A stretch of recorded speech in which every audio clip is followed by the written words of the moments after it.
Hi යාළුවනේ වැදගත් video එකක් සමගින් ඔයාලව මුණ ගැහෙන්න ලැබුණ එක මට ඇත්තටම ගොඩාක් සතුටුයි.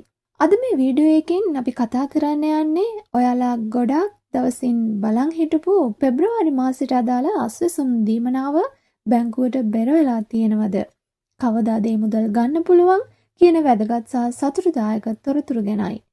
ඔයාලට වැදගත් වීඩියෝ මේ වගේ දිගටම බලන්න නම් මගේ channel එක subscribe කරන්න, වීඩියෝ එකට like එකක් දාලා ඔයාලගේ යාළුවන්ටත් share කරන්න අමතක කරන්න එපා. සත්‍යය හඬ ඔබ වෙත එසනින් ගෙන එන ඔබගේ හදවත් දිනාගත් එකම නාලිකාව සෆා page. පෙබ්‍රවාරි මාසයට අදාළ අස්වැසුම් දීමනාව පළමු අදියර සහ දෙවන අදියර ලබා ගන්න පුළුවන් ප්‍රතිලාභීන්ට දැම්ම ඔවුන්ගේ බැංකු ගිණුම් වලට මුදල් බැර කරලා තියෙනවා. ඔයාලටත් ඒක පහසුවෙන් චෙක් කරගන්න පුළුවන් විදිහට ඒකට අදාළ ලින්ක් එක මම ෆස්ට් කමන්ඩ් එකේ දානවා. ඔයාලට ඒක ඕපන් කරලා බලන්න පුළුවන්. දැන් ස්ක්‍රීන් එකේ ඔයාලට පේන විස්තර දිහා බැලුවොත් මේක අස්වැසුම පළමු අදියර ප්‍රතිලාභීන්ට අදාළ දීමනාව.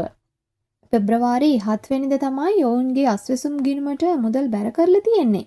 ඒ මුදල ඉදිරියේදී විත්ඩ්‍රෝ කරගන්න පුළුවන්.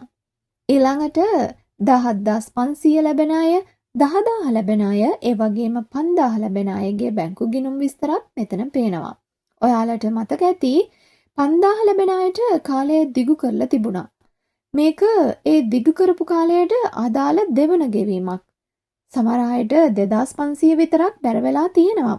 ඒකට හේතුව තමයි එයාලා දෙදෙනාට අදාළ ප්‍රතිලාභීන් වෙලා ඉන්න එක. 5000 සම්පූර්ණයෙන් ලැබිය යුතු අයට එයාලගේ බැංකු ගිණුමට මුදල් සම්පූර්ණයෙන් බැර වෙලා තියෙනවා.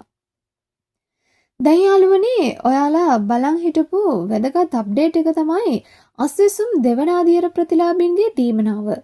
ඔයාලා ස්ක්‍රීන් එකේ බලනවා නම් 10000 ලැබෙන දෙවන අදියර ප්‍රතිලාභීන්ට පෙබ්‍රවාරි 12 බැංකු ගිණුමෙන් මුදල් ගන්න පුළුවන් කියලා ක්ලියර්ලි පෙන්නනවා. ඒ නිසා යාළුවනේ පෙබ්‍රවාරි 12 ඔයාලට ඒ මුදල ලබා ගන්න පුළුවන්. නමුත් පොඩි යෝජනාවක් කියනවා නම් ඒ දවසේම බැංකුවට ගියොත් ලොකු පෝලිම් කාලය නාස්ති වෙන්න පුළුවන්.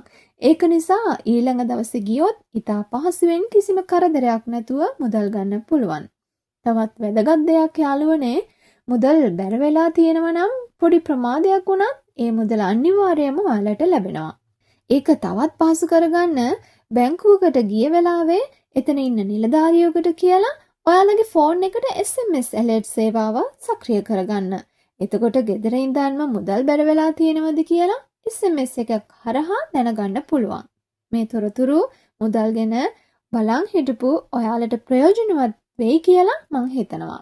ඔයාලට මේ වීඩියෝ එක ප්‍රයෝජනවත් වුණා නම් මේ වීඩියෝ එකට like එකක් දාලා ඔයාලගේ යාළුවා අතරත් share කරන්න. මේ වගේ තවත් වැදගත් තොරතුරත් සමගින් ආයි ඔයාලව හමු වෙනකන් ඔයාලා හැමදෙනාටම සුබ දවසක් කියලා මම නිහඬ වෙනවා. ස්තුතියි.